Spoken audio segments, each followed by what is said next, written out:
Hola oyentes de Radio Sefarad y bienvenidos nuevamente a la Geografía del Yiddish con Barda Fishbein. ¿Qué tal, Barda? Hola Jorge, hola a los oyentes de Radio Sefarad. Y como si nos siguen sabrán que habíamos estado hablando de este pueblo, Brody, muy fértil en producción de judíos famosos, y tanto que seguiremos hablando en el programa de hoy. Así es, Jorge, porque no solo de judíos famosos, sino de la cultura floreciente que tuvo este pueblo de Brody, o ciudad casi diríamos, ¿no? Porque era un pueblo grande y con mucha cultura judía y una larga historia, y consecuentemente con eso muchas personas notables nacieron allí, algunas sorprendentes. Si te parece, vamos allá. Vamos allí.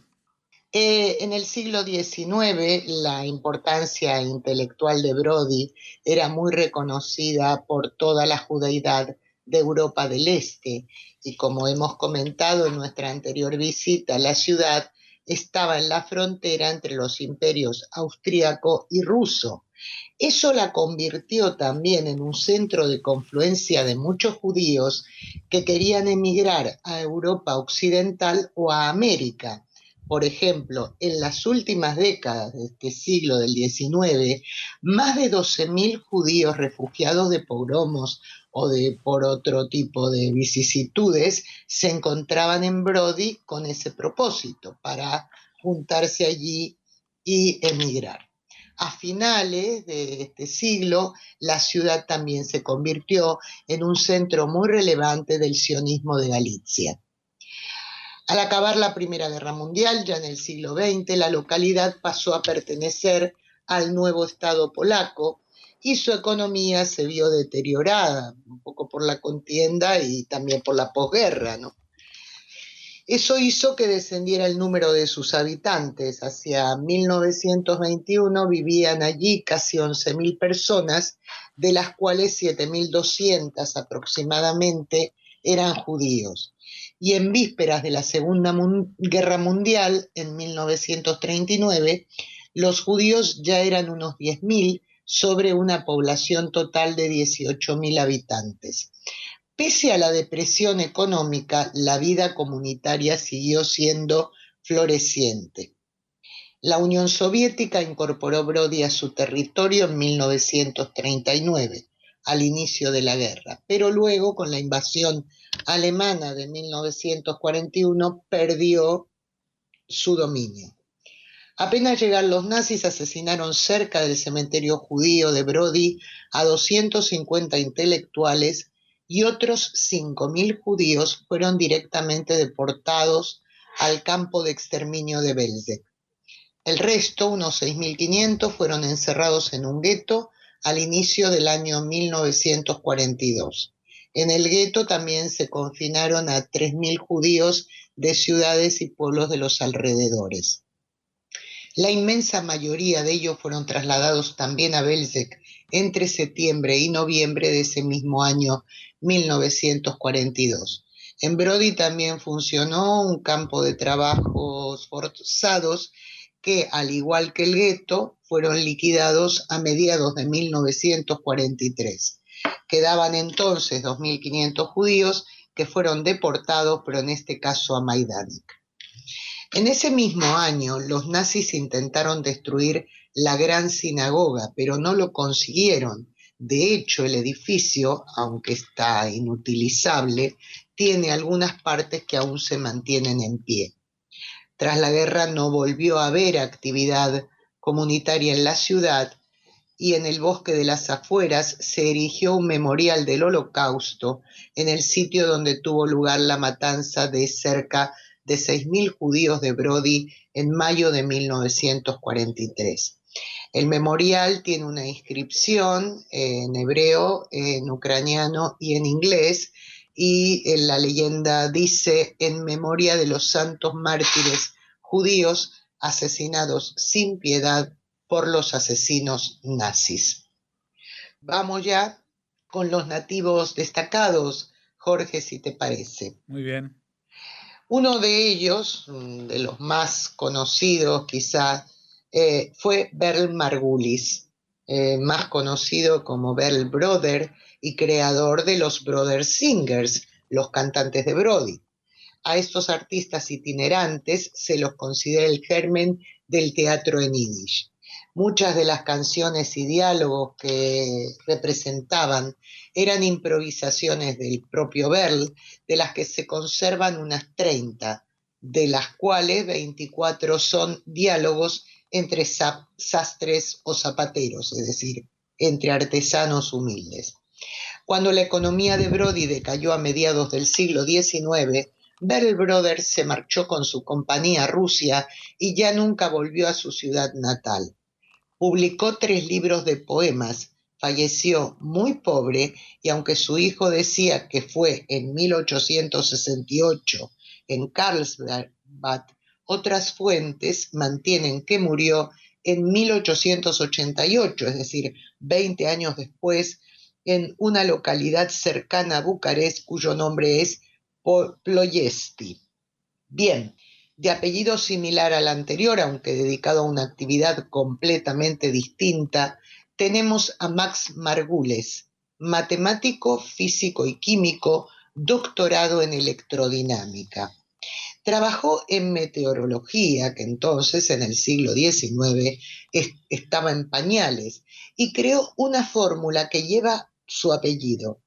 La Sociedad Austríaca de Meteorología le otorgó la medalla de plata al conocimiento, pero él la rechazó, es decir, no rechazó la medalla, sino la dotación económica que implicaba el premio.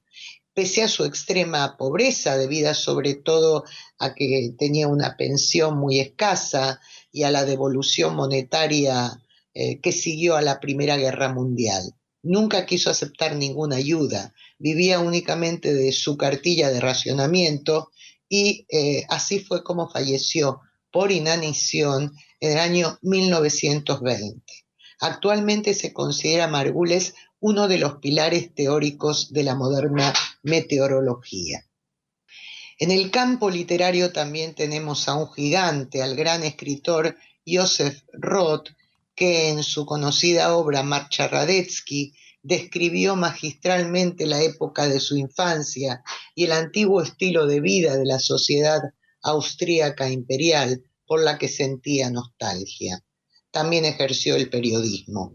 Estaba viviendo en Berlín cuando los nazis llegaron al poder y debido a la atmósfera que comenzó a crearse, él se trasladó varias veces de una ciudad europea a otra. Los últimos años de su vida los vivió en París y falleció allí en el año 1939. En Brody lo recuerda una placa de homenaje donada por la Gesellschaft für Literatur Austríaca, es decir, la Sociedad Literaria Austríaca, con una inscripción en ucraniano y en alemán. En Brody nació también el erudito y escritor en hebreo y en yiddish Dov Sadan, cuyo apellido original era Stock. Fue uno de los líderes de Halutz durante la Primera Guerra Mundial y en 1925 se convirtió en editor de Atid, que publicaba esa formación. Ese mismo año emigró a Palestina bajo mandato británico, se sumó a Dabar y 2 años después era miembro de la junta editorial de la revista. En 1944 se integró también en el consejo de la editorial Am Oved. Entre 1952 y 1970 dirigió la Facultad de Estudios Yiddish en la Universidad Hebrea de Jerusalén, donde también fue profesor desde el año 1963. Fue miembro de la Academia de Ciencias y Humanidades israelí y elegido parlamentario de la Knesset en 1965, dejó su escaño 3 años después. Recibió numerosos galardones, entre ellos el Premio Israel o el Bialik de Literatura. Falleció en 1989 cuando ya tenía 87 años. Siguiendo con la rama literaria, tenemos a Fabius Mieses, escritor y erudito que además de en su ciudad natal, vivió en Breslau y en Leipzig. Fue un activo colaborador en revistas en hebreo de su época, publicando artículos sobre judaísmo, filosofía y actualidad, además de poemas. Su obra más importante y conocida es Korot HaFilosofia HaDashá, Historia de la Filosofía Moderna, cuyo primer volumen se publicó en 1887 y no tuvo continuación. Además de escribir en hebreo, lo hacía también en alemán. Como hemos comentado en nuestra primera visita a Brody, muchos fueron los rabinos destacados de la ciudad y de diferentes corrientes. Ejemplos representativos de ellos son, por ejemplo, el seguidor del hasidismo Abraham Gershon, cuya hermana Hannah se casó con el mismísimo Baal Shem Tov, aunque luego Gershon renegó de su cuñado, al que consideraba un ignorante, y fue en gran parte responsable de que echaran a la pareja de Brody, tal como hemos comentado en nuestra primera visita. Tenemos también a Israel Solli, que llegó a ser gran rabino de Trieste y de Roma. Cuando llegaron los alemanes a Italia, se refugió en el Vaticano. Al acabar la guerra quiso volver a ser rabino de Roma, pero la Kehila lo rechazó y acabó convirtiéndose al catolicismo. Por último, tenemos al conocido Kalman Kahana, nacido en una familia de notables de Brody. En 1938 emigró a Palestina bajo mandato británico y se convirtió en el líder de Poalei Agudat Israel, luego en miembro del Consejo Provisional del Estado israelí. Fue parlamentario en la Knesset entre 1949 y 1981 y viceministro de Educación y Cultura entre 1961 y 1966, siendo primeros ministros respectivamente David Ben-Gurión y Levi Eshkol.